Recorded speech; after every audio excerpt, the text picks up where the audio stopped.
Ladies and gentlemen, Maude and Arthur. Cold open interior, day, a smart townhouse in medieval London. De Courcy and Bart look out of his window at horses arriving at his grand townhouse in London. De Courcy is chaplain to the king and powerful. He is a round gentleman of about 60 years old in dark clerical clothes. Bart, his manservant of about 35 years of age, is similarly solemn in his appearance. So this is your nephew and niece, sire? Yes, Maude and Arthur. The lady, she is... Town London, yes. Oh, I was going to say tall, sire. And are they wealthy, my lord? Bartholomew, you are a money-grubbing fox. Maude and Arthur dismount and walk in slow motion towards them. Maude is a tall and broad woman who walks in a mannish way. Her hair blows in the wind, her face is held in a snarl. Arthur eyes up a woman servant. He is a skinny rake of a late teenager, all limbs and a floppy fringe. I am going to need you to keep a close watch of them, Bartholomew. I'll be glad to, sire. I would rather bathe in a stinking ditch than acknowledge them as family, but needs must, Bart, needs must. Maude and Arthur step and shift. The slow motion stops abruptly and they blame each other. Where the hell are you going? Why don't you? Interior, Maude's chambers, day. Arthur is sniffing his boots. London shit, Maude. I'm glad you are content. I had hoped to enjoy London too, at least a little. Oh, you mean the Rumpy Pumpy? It's called sex, Arthur. Sex. And yes, I had hoped for Rumpy Pumpy outside a marital bed. And with a maiden. Aye. Instead, you are to be wed. Yes. To a man. Indeed. I'm sure we can come up with a plan to dodge it somehow. Not with dear uncle in charge. You know, sis, I don't really remember our uncle. Oh, you will remember him. You used to laugh at his squeaky voice. Really? What larks! Do you think he still has it? The squeaky voice. Now then, where are my beloved nephew and niece? Nephew, I'm glad that my appearance to you after all these years brings you such joy. Such joy, uncle. Correct, Arthur? Chit-chat later. For now, I must speak to you most urgently. You will know that I have been charged by your father with overseeing Maude's wedding. Bart here is to see to all the arrangements. Uncle, there is a thing... There is nothing to be said, Maude. I know from your father's letters that you have reservations. Uncle, you've got Oh, to... my dear boy, of course you will have your sister's happiness in mind, but I request that you attend. Uncle, I have to speak. There is what appears to be a leech in your nose. What? Yes, no. This is more than a leech. This is Henry. He's my favourite. Henry ensures that I remain in good health.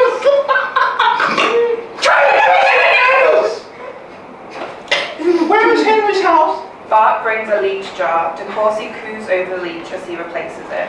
Where was I?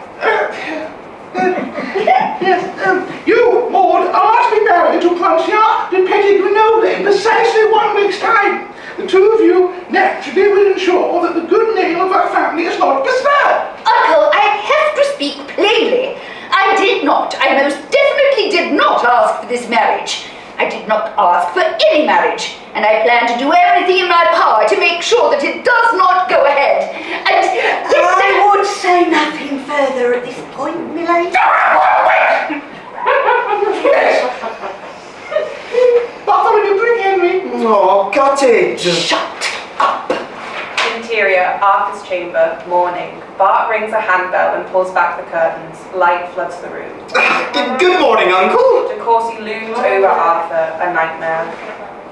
Arthur, perhaps we got off on the wrong footing yesterday. I see how nervous your sister is, but this is understandable. Now, as the Lord, you are board chaperone. So I have decided to turn to you to make sure that all runs smoothly. Me? Is that problematic? Arthur considers. He shakes his head. Good. Then the itinerary for the wedding is here. Interior, Maude's chamber, morning. Bart is there as the overseer. Maude and Arthur are in conversation. just a second, you stinkweed. What is going on here, Bart?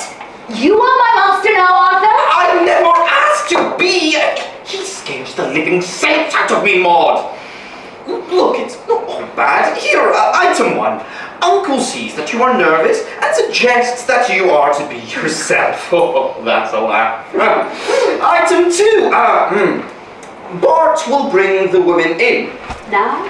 Bart ushers the plucker into the room. She is dressed in poorer clothes and kowtows in such company. What? Oh, yes, this woman will see to it that your face will grace the royal court when the time comes. Well, who is she? What is she going to do?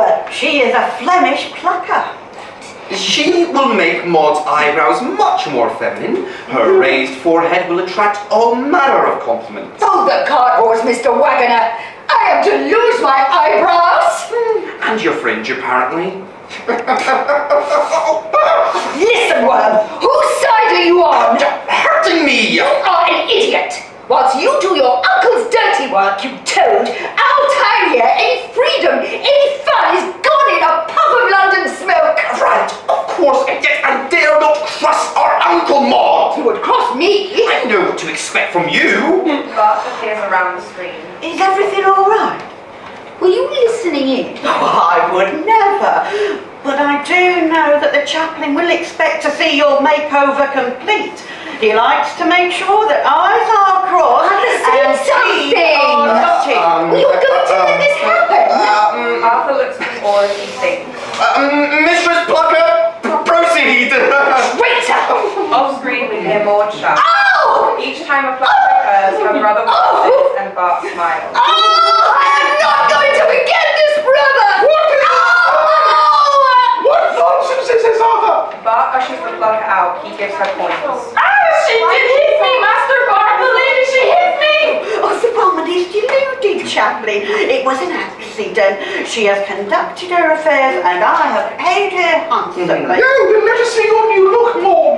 I look like a fool. Let me be the judge of that. Maud comes around the screen, hiding her head from proper view with her hands. Come, Maude, this is no time for modesty. Your husband is on his way as we speak. Would you show us your new visage? Maud takes her hands away, a face like thunder.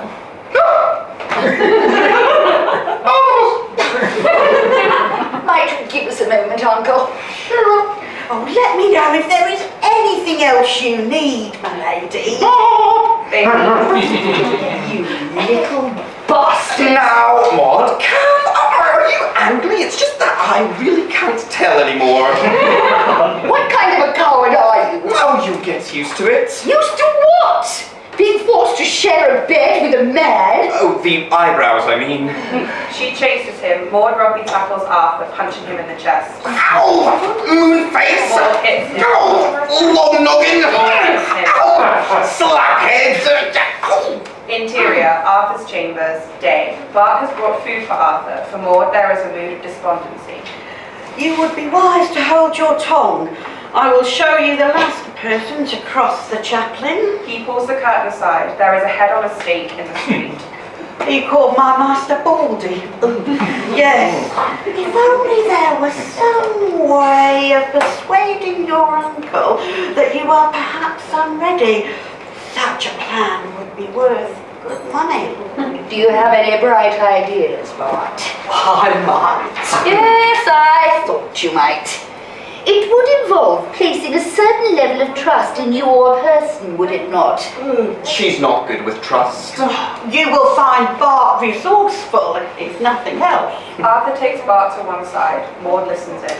As men of the world, Bartholomew, I was hoping to sample some of the resources of London town. Rich resources in particular, Lord Arthur. Well, you know, resources of a carnal nature.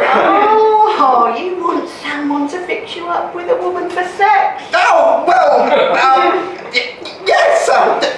Do you know any such person, Bartholomew? He means himself, Arthur, you dolt. Does he?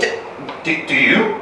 Arthur is a prize virgin. He needs all the help he can get. And how much gold do you want for your plans and services, Master Bart?